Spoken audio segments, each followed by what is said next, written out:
कृषि दर्शन के देखैया जम्मू संगवारी हो तुहर मन के स्वागत है, जय जोहार है। आज तो ये कि यहाँ संगवारी हूँ मैं। ये दे आजो के बेरिया देखैयल प्रणाम, देखा देखा संगवारी सिर तो हे राम, चीकू खेती के तैयारी सिर तो हे राम। ये दे देश में बेचाही विदेश में बेचाही, साके डूबे है तरीका बताही सिर तो हे राम। अरे मोरे छत्तीसगढ़ के लइका सियान, देखा देखा संगी चीकू के आधुनिक खेती के ज्ञान। जय जोहार, स्वागत संगवारी हो। हाँ, आज हम आप मन ला चीकू के आधुनिक तरीका से कैसे खेती करे जा सके यही विषय में चर्चा करबो संगवारी हो। काबर तुमन जाना था चीकू एक ऐसे फल है जन खाए में बढ़िया पिस्टई होते, ओकर बाजार के भी मांग भी बहुत ज़्यादा हवे और हमारे छत्तीसगढ़ में जतका मांग है चीकू की ना ओकर से कम उत्पादन होत है। तो संगी हो, आज के जो हमार जानकारी है तेना हमारे कई जन किसान भाई मन पर तो एकदम नवा होई कि चीकू के खेती कैसे करे जाए। कुछ किसान मन जानत भी होई, लेकिन परंपरा ढंग से जो हम खेती करत आवत हन, लाइन बीजा लाइन डाल देन, पानी डाल देन, खातू डाल देन, देखत रहन जात का फर्ज है नहीं। ओला आधुनिक तरीका से छोटे छोटे परिवर्तन करके कैसे खेती करे जा सकते यही विषय में जानकारी हम आप मतलब देवो संगवारी हो। और ये विषय के विशेषज्ञ के रूप में आज हमारे बीच में हवें डॉक्टर साकेत दुबे जी। ये महासमुंद इंदिरा गांधी कृषि विज्ञान केंद्र के वस्तु विशेषज्ञ हैं। तो इधर से चर्चा करबो संगी हो, लेकिन आज के हमारे विषय के चर्चा के पहली आओ ले लेथन एक छोटे से संदेश।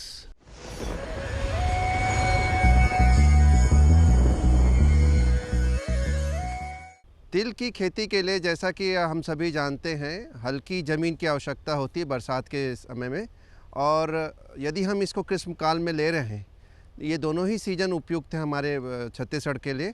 ग्रीष्मकाल में लेने से किसी भी ज़मीन पे जहाँ पे पानी की सुविधा हो हम वहाँ पर तिल की खेती को अच्छे से ले सकते हैं। रही बात जलवायु की, तो जैसा कि मैं आपको बता रहा हूँ कि खरीफ के मौसम में यानी बरसात के समय और ग्रीष्मकाल यानी कि जो अभी गर्मी का मौसम है उसमें हम तिल की खेती अच्छे से ले सकते हैं। तिल की खेती की ज़मीन की तैयारी के लिए सबसे पहले हमको जो ज़मीन का जो चयन किया है उसके अनुसार हमको, यदि भारी मिट्टी है तो 2 से 3 बार कल्टीवेटर से अच्छी तरीके से क्रिस क्रॉस यानी सीधा और आड़े तरीके से जुताई करते हैं। और यदि हल्की मृदा है यानी कि जिसके वो मटासी बोलते हैं और डोरसा बोलते हैं, उसमें हम 2 जुताई तक कर सकते हैं।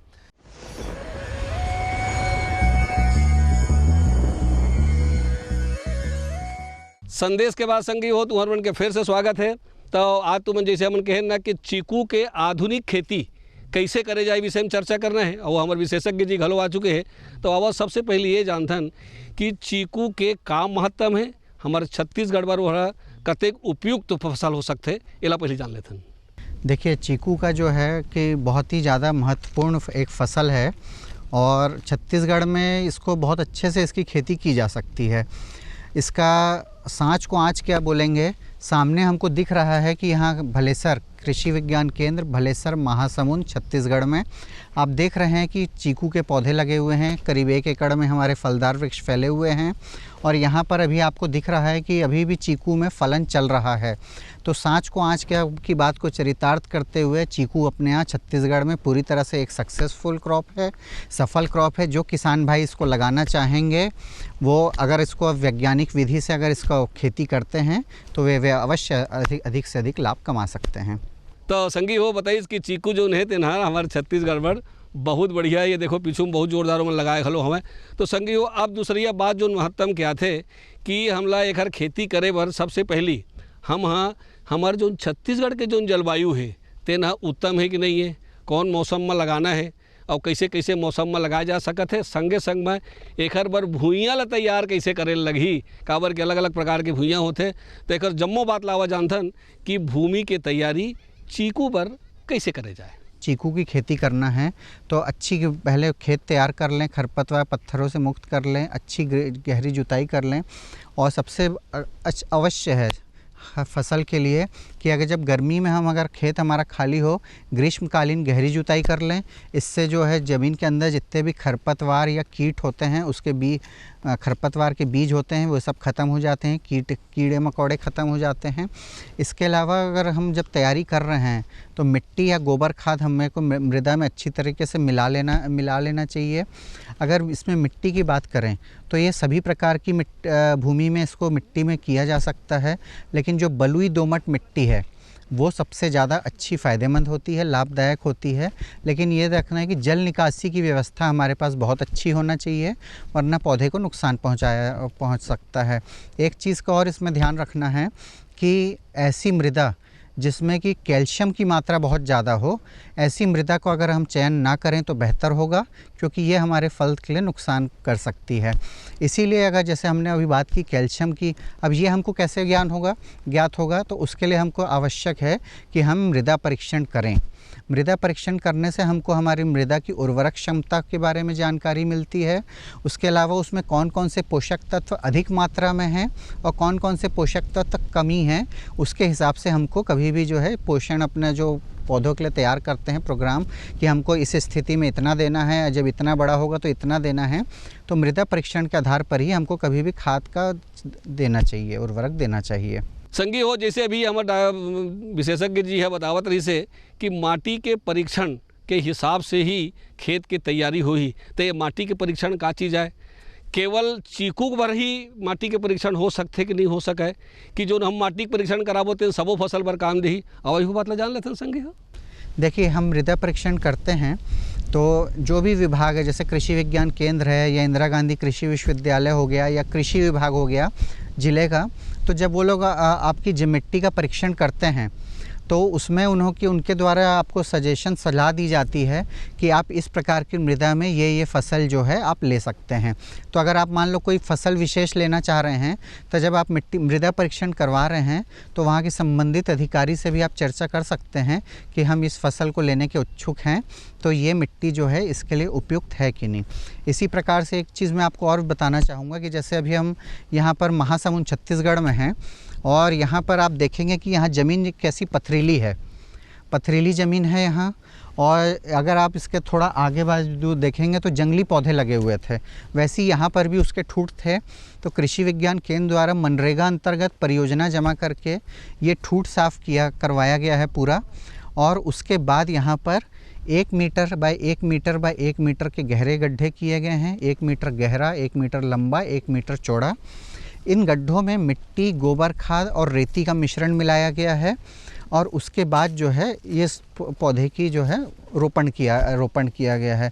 अगर किसान भाई लोग अगर ऐसी कहीं जगह लगा रहे हैं जहाँ पर दीमक की समस्या हो, बहुत ज़्यादा हो, तो क्लोरोपाइरीफास नामक दवा का भी उपयोग अपन गड्ढे में कर सकते हैं। उसके बाद अगर आपने जगह के चयन की बात किए हैं तो जगह के चयन के लिए अपन देखिए विशेष रूप से एक चीज़ का ध्यान रखना है कि अपने को जैसे ये उद्यानिकी फसल ले रहे हैं या कोई भी खेती किसानी किसान भाई करना चाह रहे हैं तो हमको शुरू से लेकर आखिरी तक एक मज़दूर की आवश्यकता होती है। तो अगर हम जगह का चयन कर रहे हैं तो हमको सबसे पहले ये ध्यान रखना है कि चयनित स्थल में हमको मज़दूर जो है उचित दरों में मिल सकें, वरना हम अगर मज़दूर की समस्या होगी या मज़दूर अगर बहुत ज़्यादा अधिक दरों पे उपलब्ध होंगे तो हमारे लिए ये जो है आर्थिक रूप से नुकसान की बात हो सकती है। इसके अलावा जैसे एक चीज़ का ध्यान रखना है कि पानी की व्यवस्था होनी चाहिए। जितने भी हमारे उद्यानिकी फसल के उत्पाद होते हैं, चाहे वह हम फल की बात करें, सब्जी की बात करें, फूलों की बात करें, किसी की भी बात करें, ये तोड़ने के बाद बहुत जल्दी ख़राब होने लगते हैं। इनको शीघ्र अतिशीघ्र जो है हमको मार्केट में पहुंचाना चाहिए। इसलिए जो है एक चीज़ आवागमन की क्या व्यवस्था होगी हमारे पास ऐसे वाहन हैं कि नहीं कि जिससे हम उसको सुरक्षित जो है पहुंचा सकें, ये सब बातों का भी ध्यान रखना चाहिए। और अगर संभव हो तो ऐसी जगह का चयन करना चाहिए जहाँ पर पहले से बगीचे उपलब्ध हों, तो उससे एक दूसरे से तकनीकी मार्गदर्शन और सलाह सामान का आदान प्रदान करके साथ में मिलजुल कर एक दूसरे किसान भाई लाभ ले सकते हैं। अब तीसरिया बात आते संगी, हमारे खेत तो बढ़िया तैयार हो गए हैं। अब हम कहा जाने पर ही कि ओखर जो पौधा है तेल लान के हमारे खेत में कैसे लगाना है। पहली का ओखर नर्सरी मूल हम तैयार करबो कि सोझे बीजल डाल देबो, तो कौन कौन प्रकार के बीजा डाले रही, और ओखर जो लगाए की विधि का है, ओखर गड्ढा कैसे तैयार होई, कैसे ओखर कमांदा बनाए पड़ी कि नहीं पड़े, खेत ला जोतेल पड़ी। अब ये जम्मो बात ला जानते हैं कि पौधा के रोपण कैसे करे जाए। देखिए, सबसे पहली बात, अगर हमको जब लगाना है तो किसान भाई लोग जो चाहें तो इसको हम जो नर्सरी है, जैसे हमारा कृषि विश्वविद्यालय हो गए, कृषि विज्ञान केंद्र हो गए, यहाँ से इन पौधों की नर्सरी प्राप्त की जा सकती है, जो कि शासकीय दरों पे, उचित दरों पे किसान भाई को आसानी से उपलब्ध हो सकते हैं। अगर मान लो शासकीय उसमें उनको उपलब्ध नहीं हो पा रहे हैं तो ऐसी प्राइवेट नर्सरियों से, जो कि राष्ट्रीय बागवानी बोर्ड द्वारा अधिकृत की गई, एक्रीडेट की गई हैं, वहाँ से भी किसान भाई लोग उसको प्राप्त कर सकते हैं और उसका रोपण कर सकते हैं। इसके अलावा अगर हमको अपना खुद पौधा तैयार करना है तो देखिए, इसके बीज से भी किया जा, कुछ लोग कर लेते हैं और कुछ जो है वानस्पतिक, लेकिन बीज से जो है सलाह नहीं दी जाती है, क्योंकि इसमें क्या होता है, एक समस्या आती है बहुत बड़ी, कि जैसे अगर हम देखें ये हमारा फल अच्छा है, ये पेड़ अच्छा है, इसमें बहुत मीठे फल आते हैं, बड़े आकार के आते हैं, लेकिन अगर हम उससे बीज से अगर तैयार करेंगे तो बीज से तैयार करने में मातृ गुणों से जो भिन्नता आ सकती है, और दूसरा उनमें जो फलन होता है वो बहुत ज़्यादा देरी से होता है, 8 से 10 वर्ष तक भी लग सकते हैं। इसलिए जो वैज्ञानिक अनुशंसा है वो ये है कि आपको वानस्पतिक प्रवर्धन विधि का उपयोग करते हुए नए पौधे तैयार करना चाहिए, जिससे जो मातृ पेड़ है, मातृ वृक्ष है, जिसके अच्छे गुणों को हम अपने नए पौधे में लाना चाह रहे हैं, वो गुण हमको, वांछित गुण हमको नए पौधे में मिल जाएंगे। इसके लिए भी हम, जैसे अगर चीकू की बात करें तो या तो एक गूटी बांधने का तरीका होता है, जिसको कि हम एयर लेयरिंग भी के नाम से बोलते हैं या गूटी बांधना बोलते हैं। इसमें जो हम 1 साल पुराना जो शाखा है उसकी छाल निकाल लेते हैं बीज से, और उसमें एक स्फेग्नम मॉस नाम की घास आती है, उसको लपेट सकते हैं। लेकिन ये सामान्यतः हर किसान भाइयों के लिए उपलब्ध नहीं हो पाती है, तो उसके लिए हम देसी तरीका ये भी है कि हम मिट्टी और गोबर खाद और रेती इसका मिश्रण बना लें, और इसका लेप बना के जो है, इसको जहाँ पर छिले हुए हिस्से में हम इसका लेप लगा के इसको पॉलीथीन से अच्छी तरह से बांध कर दोनों तरफ से टाइट कर दें। ये प्रक्रिया हमको जुलाई के बारिश के मौसम में करनी है, जब अच्छी नमी रहती है। ऐसा करने से कुछ दिनों में उसमें जो आप जहाँ पर गांठ बांधे हैं वहाँ पॉलीथीन के अंदर आपको नई जड़ें आती दिखेंगी। तो जब ये पूरी तरह से जड़ें आ जाएँ तो इसको काट के हम फिर नर्सरी में लगाकर तैयार कर सकते हैं।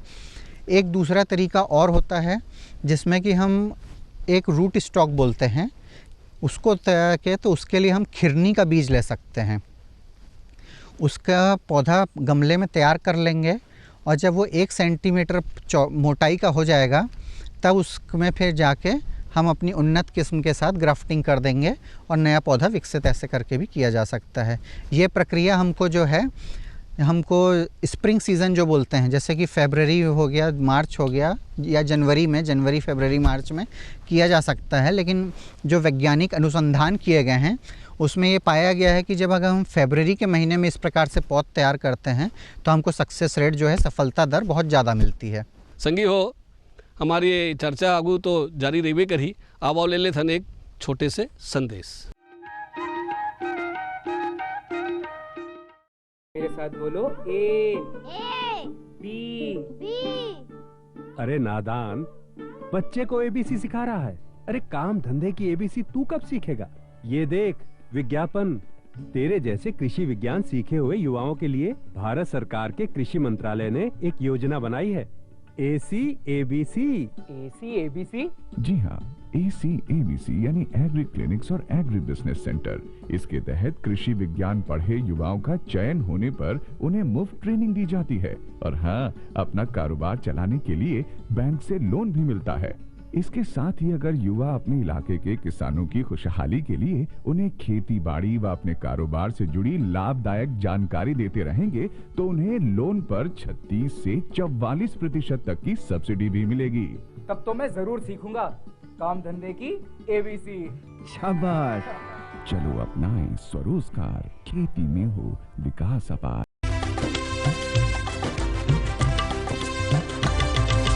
सहकारिता के बल पर विकास के लिए उठे कदम, जन सहकार की ताकत लेकर आगे बढ़ते जाएं हम। जन जन ने इस क्रांति में है विश्वास जगाया, हम सब ने मिलकर विकास का परचम है फहराया। सहकारिता है अपने विकास की पहचान, नए दौर में सहकार कृषि मंत्रालय भारत सरकार द्वारा जनहित में जारी। गांव-गांव और शहर-शहर में बात चली, राष्ट्रीय बागवानी मिशन की लहर चली। आसान हुआ अब फल फूल मसाले उगाना, नर्सरी लगाना और जैविक खेती अपनाना। अब हुआ तकनीकी प्रशिक्षण पाना आसान, विपणन के लिए भी है सहायता के प्रावधान। अधिक जानकारी के लिए जिला बागवानी अधिकारी या राज्य बागवानी निदेशक से संपर्क करें। राष्ट्रीय बागवानी मिशन, जीवन संवारे, खुशियां फैलाए।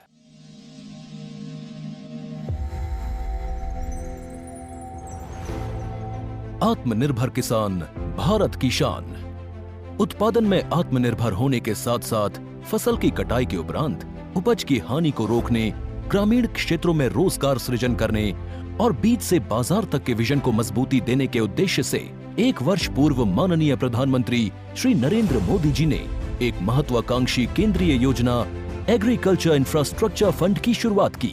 इस आधुनिक इंफ्रास्ट्रक्चर से कृषि आधारित उद्योग लगाने में एक बहुत बड़ा बदलाव आएगा और बहुत बड़ी गति आएगी। साथियों, अब हम उस स्थिति की तरफ बढ़ रहे हैं जहां गांव के कृषि उद्योगों से फूड आधारित उत्पाद शहर जाएंगे और यही तो आत्मनिर्भर भारत अभियान का संकल्प है। एग्रीकल्चर इंफ्रास्ट्रक्चर फंड से पात्र लाभार्थी गोदामों का निर्माण कर सकते हैं, छटाई या ग्रेडिंग इकाई, पैकिंग हाउस, सप्लाई चेन और कोल्ड चेन जैसी सुविधाएं या फिर प्राथमिक कृषि प्रसंस्करण केंद्र की स्थापना कर सकते हैं। इस योजना के तहत पात्र लाभार्थियों को 2 करोड़ रुपए तक के ऋण पर अधिकतम 7 वर्ष के लिए ब्याज में 3% तक की छूट दी जा रही है। ऋण पुनर्भुगतान के लिए 6 महीने से 2 वर्ष तक मोरेटोरियम की सुविधा भी उपलब्ध है। इस योजना ने अब तक सफलता की कई मिसालें कायम की हैं, जैसे कि मध्य प्रदेश के लाभार्थी श्री विपिन त्रिपाठी ने एग्रीकल्चर वेस्ट से बायोफ्यूल बनाने का इनोवेटिव प्राइमरी प्रोसेसिंग सेंटर लगाया है। लोन मिलने की वजह से हम समय पर सारी मशीनों का प्रोक्योरमेंट और सारा सिविल वर्क टाइम पे करवा पाए, जिससे ये प्रोजेक्ट को लगाना संभव हो पाया। राजस्थान के लाभार्थी श्री यशवर्धन मुंद्रा ने सॉर्टिंग एंड ग्रेडिंग यूनिट लगाकर रोजगार के अवसर पैदा किए हैं। कर्नाटक की महिला उद्यमी श्रीमती ममता वी ने प्राइमरी प्रोसेसिंग सेंटर लगाकर प्रगति की नई राह चुनी है। ಸಣ್ಣ ಪುಟ್ಟ ಉದ್ಯಮಿಗಳನ್ನ ಮತ್ತಷ್ಟು ಅಗ್ರಿಕಲ್ಚರಲ್ಲಿ ಹೆಚ್ಚು ನಾವು ಇನ್ನಷ್ಟು ಸಾಧನೆ ಮಾಡಲಿಕ್ಕೆ ಕಾರಣಕಾರಕವಾದಂತ ಈ ಅಗ್ರಿಕಲ್ಚರಲ್ ಇನ್ಫ್ರಾಸ್ಟ್ರಕ್ಚರ್ ಫಂಡ್ ಇಂದ ನಮ್ಮ ಇನ್ನಷ್ಟು ಯೋಜನೆಗಳು ಆಯೋಜನೆಗಳು ಉತ್ತಮಗೊಂಡಿದೆ।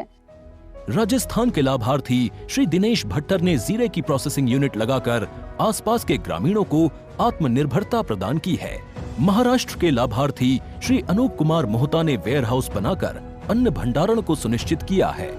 आज देश के कोने कोने से किसान, कृषि उद्यमी, किसान उत्पादक संघ, प्राथमिक कृषि सहकारी समितियां, स्वयं सहायता समूह और कृषि उपज मंडियां इस योजना का लाभ उठा रहे हैं।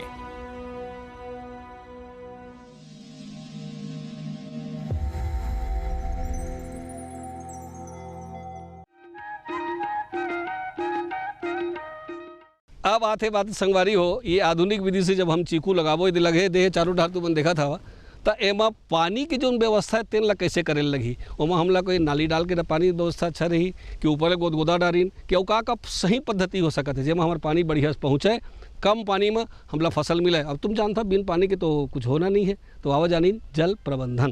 देखिए, जल प्रबंधन जो है, अगर हम ऑर्चर्ड जगह कोई हम फलोद्यान विकसित कर रहे हैं तो सबसे बड़ी बात तो है कि अगर हम इतना पैसा लगा के खर्चा कर रहे हैं तो हमको किसान भाइयों को ड्रिप टपक सिंचाई का ही उपयोग करना चाहिए।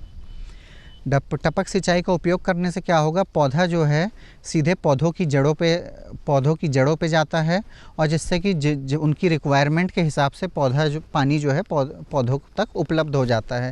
इसके अलावा एक जो सबसे देसी तरीका है जो हम इसको भी उपयोग करके देखा जा सकता है कि जब मिट्टी में पर्याप्त नमी रहती है तब उसको आप अगर हाथ में लेके उसका लड्डू बनाएंगे गोल गोल ऐसा, तो वो आसानी से बन जाएगा।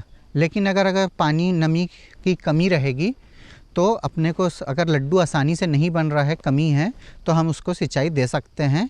ये बहुत ही सरल सा किसान भाइयों के समझने के लिए तरीका है जिसको देखकर वो अपने जल प्रबंधन कर सकते हैं। तीसरी बात, फसल के जो फल है तेखर चिक्कन दिखना, ताज़ा होना, बड़े बड़े होना, रसदार होना, एकर सबसे ज़्यादा महत्व होते संगवारी हो खातू के। जैसे खवाबो तैसने फल मिलते। तो ये चीकू बर कौन कौन प्रकार के खातू की जरूरत पड़ी, खातू डाले के पहले हम लोग कौन कौन बात के ध्यान रखना है, खातू दे के विधि काबर हुई, काबर के बहुत लंबा समय तक के वाला जो फसल आए संगवारी हो, तो ये बीच में हमला खाद के प्रबंधन कैसे करते हैं आवा नहीं जान लेते। देखिए, इसमें अभी जैसे कि अपन ने कुछ देर पहले चर्चा किए थे कि कभी भी कोई भी जो है फसल में खाद हमेशा हमको मृदा परीक्षण के आधार पर ही देना चाहिए। हाँ, ये ज़रूर है कि जब हम खेत की तैयारी करें तो गोबर खाद या केचुआ खाद भरपूर मात्रा में दें, क्योंकि ये जैविक खाद है, ये किसी प्रकार से फसल को नुकसान नहीं पहुंचाते हैं। बाकी हमको नाइट्रोजन, फास्फोरस, पोटाश या कोई भी खाद देना है तो ये हमेशा मिट्टी परीक्षण कराकर उसके आधार पर ही, जो अगर हमारे वैज्ञानिकों द्वारा मिट्टी परीक्षण पे मृदा हेल्थ कार्ड दिया जाता है, सॉइल हेल्थ कार्ड, उसमें जो अनुशंसित मात्रा है उसके अनुसार ही हमेशा दें। अब चौथैया बात होते तैयार चीज़ में नुकसान का बात के हो सकत है, कौन कौन चीज़ ऐसे है जिन हमारे फसल ला नुकसान पहुँचा सकते हैं। तो वो दो चीज़ संगवारी हो, एक तो कीड़ा मकोड़ा और दूसर होते बीमारी। तो केमा कौन कौन प्रकार के कीट लगते, कौन कौन प्रकार के व्याधि आते, ओखर मन के का लक्षण है, और संगी हो हम ऐसे कौन सा काम करें जब बीमारी नहीं होही, या मान लो बीमारी को होते या कीड़ा दिखत है तो का करे जाए। अब जाओ नहीं। देखिए, जैसे कीट बीमारी की अगर हम बात करें तो कीट इसमें जो आता है, एक स्टेम बोरर करके आता है कीड़ा, जो कि स्टेम मतलब तना बोल दिया, तना में जो छेद करके पौधे को नुकसान पहुंचाता है। तो इसके लिए हम क्या कर सकते हैं, एक तो है कि अगर मान लो तार हमारे पास एक लंबा है तो उसमें तार को डाल के अगर घुमाएंगे तो उससे भी जो है कीट नष्ट होता है। इसके अलावा एक अगर हम कपास ले लेंगे और कपास को केरोसिन में डुबाएंगे और उस गड्ढे में भर देंगे जहाँ पर उसने छेदा किया है, और उसके बाहर मिट्टी का लेप लगा के गड्ढे को बंद कर देंगे। इस प्रकार से भी जो है हम उसको कीट को नष्ट किया जा सकता है। इसके अलावा एक अगर हमको दवा का उपयोग करना है तो एंडोक्साकार्प नाम की दवा आती है, इसको 10 ग्राम प्रति स्प्रे की दर से छिड़काव करके भी किया जा सकता है। इसके बाद अगर एक जो दूसरा अगर कीट की बात करें तो मिलीबग आता है इसमें। तो मिलीबग जो है रस चूसने वाला कीड़ा है, रस चूस कर नुकसान पहुंचाता है। तो इसके लिए हम इमिडाक्लोरपिड नाम दवा आती है, उसका उपयोग किया जा सकता है। कीड़े, और उसके अलावा एक हम जैसे कीड़े की ये हो गई बात। अगर हम बीमारियों की बात करें तो एक लीफ स्पॉट नाम की बीमारी मुख्य रूप से आती है, जिसमें पत्तियों पर आप देखेंगे कि धब्बे बन जाते हैं, भूरे कलर के धब्बे बन जाएंगे, और जिसमें बीच बीच में आपको सफ़ेद बीच में दिखेगा। तो ये जो है जब पत्तियों पे बन जाता है तो पौधा कभी भी जो हरा भाग है पत्तियों का, उससे भोजन का निर्माण करता है। तो जब इस पर ये धब्बे बन जाएंगे तो पौधे बहुत ज़्यादा होने पर पत्तियों की ये जो क्षमता है खाना बनाने की, फोटोसिंथेटिक एक्टिविटी जिसको बोलते हैं, उसको प्रभावित करता है। बहुत ज़्यादा अगर बीमारी का प्रकोप होने पर पत्तियां झड़ भी सकती हैं और नुकसान भी हो सकता है। इसलिए किसान भाई जब भी अगर करना चाहें तो ये सब बातों का ध्यान रखें। और जितना भी हम बात कर रहे हैं, हमेशा किसान भाई जो हैं या तो विश्वविद्यालय में, कृषि विश्वविद्यालय में, उद्यानिकी विश्वविद्यालय में, या जो उनके नियरेस्ट कृषि उद्यानिकी विभाग है, कृषि विज्ञान केंद्र है, वहाँ से जाकर सलाह लेकर ही हमेशा इसकी खेती करना चाहिए। चीकू के जो फलदार वृक्ष होते संगवारी ओखर लगाए के जतका महत्तम ना ओतके ज़्यादा ओखर तोड़े के घलो बहुत महत्तम है। को सही ढंग से करके ओखर तोड़न और लान करके भंडारण या बाजार तक के व्यवस्था हम नहीं करबो ना तो सैया समझ लो कि हमारे तैयार माल है सब नुकसान में चल दी संगी हो। तो आओ ये लग कैसे तोड़े जाए और तोड़ के कैसे रखे जाए ये जान लेते। 2 प्रकार के फल होते हैं, एक क्लाइमेट्रिक, एक नॉन क्लाइमेट्रिक होता है। मतलब कुछ जो हैं पेड़ पर ही पकते हैं और कुछ जो है तोड़ने के बाद पकते हैं।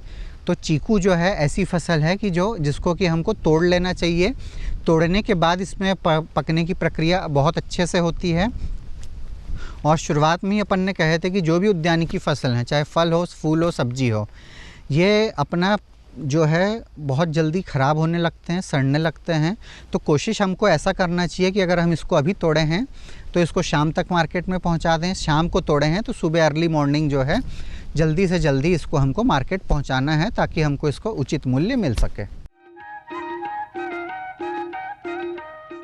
तो संगी हो एक बात पक्का है कि हमारे छत्तीसगढ़ के भूइयाँ ऐसे जेमा का फसल नहीं हो सके, का फल नहीं हो सके, का फूल नहीं हो सके, आज के तरीक़े से तो मन बढ़िया ये चीकू के खेती करो आधुनिक तरीक़ा से, खूब कमाओ संगवारी हो। अवैया दरी बार एक नवा विषय लेके फिर आपके सेवा में हाजिर होबो। तो जम्मो संगवारी मन ला जय जोहार।